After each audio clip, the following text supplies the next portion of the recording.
ever looked at a tabletop RPG and thought, yeah, that makes sense. Dragons, castles, wizards, and then somebody hands you a game and the game is about dolphins fighting radioactive shrimp in the ocean?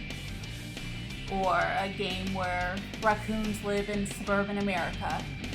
Or a game where your characters literally are emotions battling in your head? Well, today we're diving into some of the weirdest, wildest, and most bizarrely wonderful tabletop RPGs that are out there. Not bad settings, not joke settings. These are actually published games. These are games people have played, loved, and convinced their friends to play. So grab your dice, question your sanity, and let's explore some of the strangest worlds that have ever been created in tabletop RPG history. Let's start with one that is absolute chaos. Hello, this is another dog. Can I help you? So let's start with absolute chaos.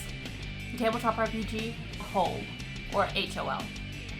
Which stands for Human Occupied Landfill. And somehow that's the least weird part about it. The setting is an entire city made out of garbage. Not metaphorically. It's literally made out of garbage.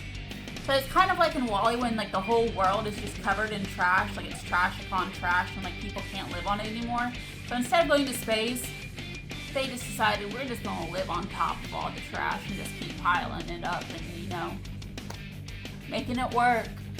The rulebook is notoriously famous for being almost unreadable because the majority of it is just making jokes instead of telling you the basic rules.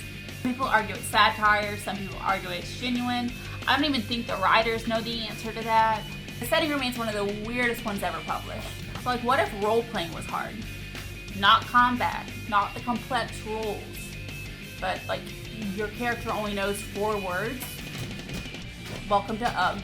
In this game you play troglodytes with an incredibly limited vocabulary.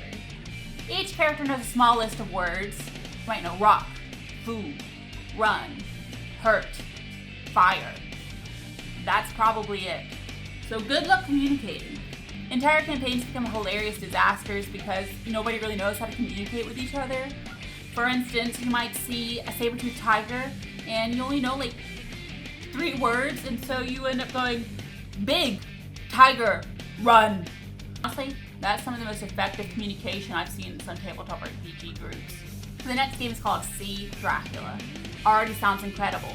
You think, oh man, is this going to be a pirate vampire adventure story? No! You're talking animals that are also lawyers. You don't just fight important cases in Animal City's heist court. You also fight monsters. And also fighting exhaustion from being party animals all night. These animal lawyers care more about the legal justice system than they do about their own clients. You know what? Don't worry about it. Because the game really doesn't either. It's one of those RPGs that feels like somebody lost a bet and then made art out of it. Underground is one of those ones that sounds normal at first. Oh yeah, superheroes, we've all seen that. Have done that before. But then the game starts explaining itself. The year is 2021. Corporations have become absolutely powerful. Genetically engineered super soldiers roam the world. America is collapsing. Superheroes are trying to fix society one neighborhood at a time. And honestly, for a game published in the 1990s, it's a little scarily accurate how much they predicted right. The weirdness isn't the monsters, it's how strangely close this has become to reality, which somehow makes it creepier. Imagine if multiple fictional universes collided into one giant mess. That is Tales of the Floating Vagabond. A mysterious interdimensional bar sits outside the boundary of space and reality. People from every universe imaginable stumble through these doors. Cowboys, aliens, space marines, wizards, detectives, time travelers, literally everyone and anyone. And the results are completely chaotic. A session might include Sherlock Holmes, a cyborg, a talking space hamster, and an alien bounty hunter, all trying to stop cosmic disaster from happening, while also arguing over who's going to pay the tab at the bar.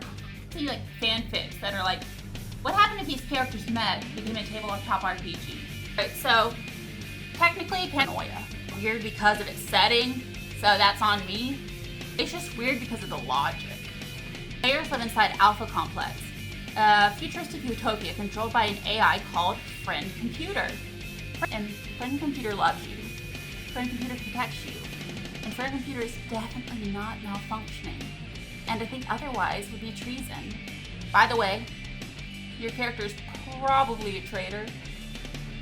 So it's like everybody else. Players receive secrets.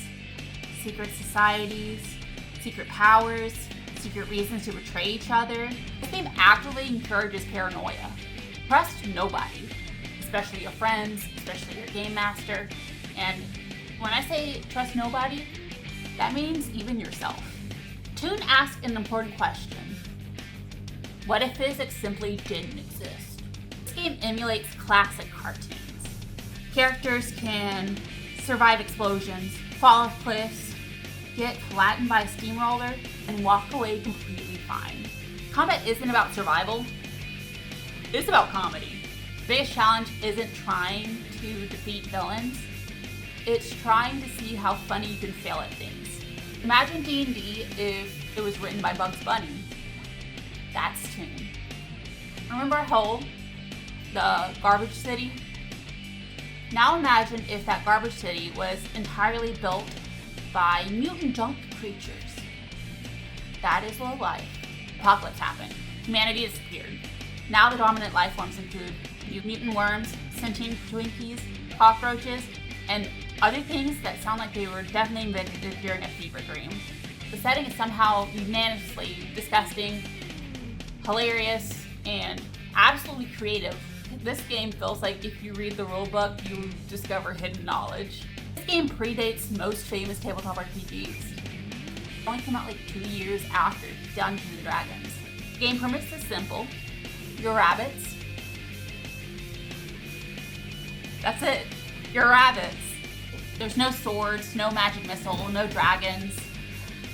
You're just trying to survive as cute little rabbits. Suddenly, foxes become terrifying. Every hawk becomes a boss that you are definitely too weak to take on. Crossing the road becomes a deadly adventure. This game completely changes your perspectives on danger.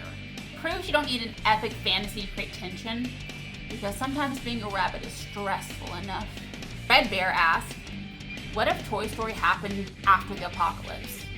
Players control abandoned toys, stuffed animals, action figures, broken dolls, all wandering through a ruined land after humanity vanished. The concept starts cute and then gets heavily emotionally damaging. Teddy Bear isn't just trying to save the kingdom, he's also trying to remember the one who we loved and lost. Yeah, that escalated quickly. There are way too many weird tabletop RPGs to fit into one video, so we're gonna do like a little rapid fire round where I'm gonna list off a few more that need to be mentioned. Everyone is John. One human body, multiple players, each player controls a different personality inside John's head. Good luck. Crash Pandas. Your raccoons. Driving race cars. No, I will not elaborate further. Honey Heist. Your bears. Trying to steal honey. Your character sheet has 2 stats on it. Bear and criminal. 10 out of 10 game design. Lasers and feelings. You have 2 attributes. Lasers and feelings. Somehow that's enough for a tabletop RPG. Morgue board. It's like a doom metal album somehow gained sentience and became a game setting. And honestly, that's why people love it.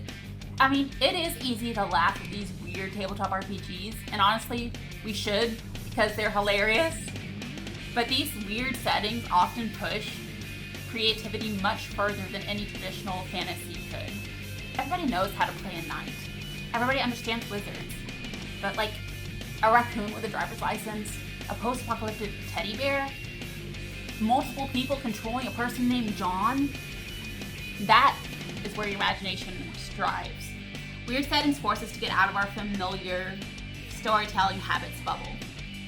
Because years later, nobody's going to remember the 5th generic tavern, but they're absolutely going to remember the 10th thing where you are bears stealing honey.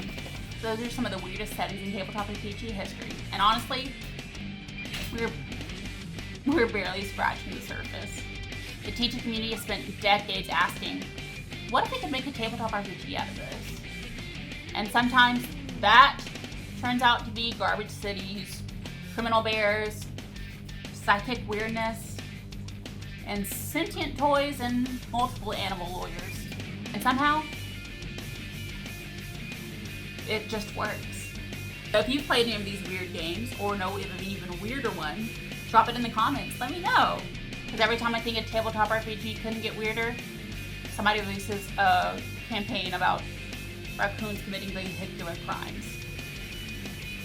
And I immediately want to play it. Until next time, keep it weird, and remember, if the concept of your campaign sounds absolutely ridiculous, you're probably on the right track. Alright, roll high and have a nice day. Bye-bye!